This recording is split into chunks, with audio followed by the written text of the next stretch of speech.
Hey, from the Happy Hen. Today we're going to do something a little bit different. We're going to reach out to those moms with little kids who, I know, everything's so processed, and who doesn't love Cheez Its, but they have so much junk in them. So we're going to try making it natural.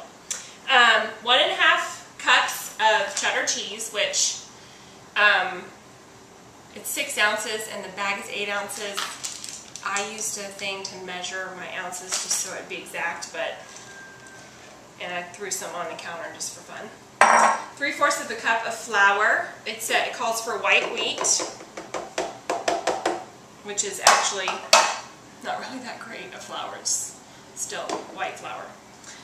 4 tablespoons of butter and 1/4 of a teaspoon of salt. And I just unscrew my salt shaker for my little bit of salt. We're going to put this in the food processor or my blend tech, and when we come back, we'll go on to step 2. Okay, before we get on to step 2, a couple of quick things. I forgot to mention that I got my recipe off Pinterest from cookingalamel.com, and you can always find the recipe link in the descriptions below my videos. Secondly, I didn't have the best luck getting it into a ball in my blend tech, but you definitely need a food processor because your butter is not soft. You want to use the hard butter. So once I got it all blended up in my blend tech, I just scooped it out with a spatula and used my clean hands to form a ball. So you're going to put it in between 2 pieces of wax paper, and then you're going to roll it out to an 1/8 of an inch thick. So when we come back, we'll have this all rolled out and we'll start cutting. Okay, so we've rolled it out, and I used a fun little cutter, but you can use a pizza cutter or knife or whatever you want.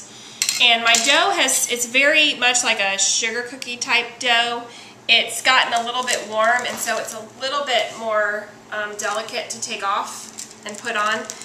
These will puff up some, so you want to give them space in between. But if it starts to get too warm and too difficult, go ahead and see, like this right here just tore. Pop it in the refrigerator or the freezer for a little while, and then they should do real nicely. And then you want to put little fork puncture holes in them to keep them from popping up too much. And then sprinkle some salt if you like. I'm going to use some sea salt, which is what Cooking a la Mel recommended for that little salty texture. And we're going to cook these at 350 degrees for 8 to 12 minutes. Keep an eye on them, as you know, because depending on the size will depend on how long you want to bake it. When the edges start to get brown, take them out, and you're going to let them cool, and we're going to have some real taste testers who would really enjoy taste test these. Okay, a couple quick notes before I have my sweet little boy taste test. This is my Littlest Ruth ad. It does actually say whole flour, so it's white whole wheat flour, so that's actually good. So I'm sorry I misrepresented there. Okay, so some of our Cheez Its came out a little bit puffier and a little bit thicker, more like a cheese cookie, but that's going to have to do with the thickness of it.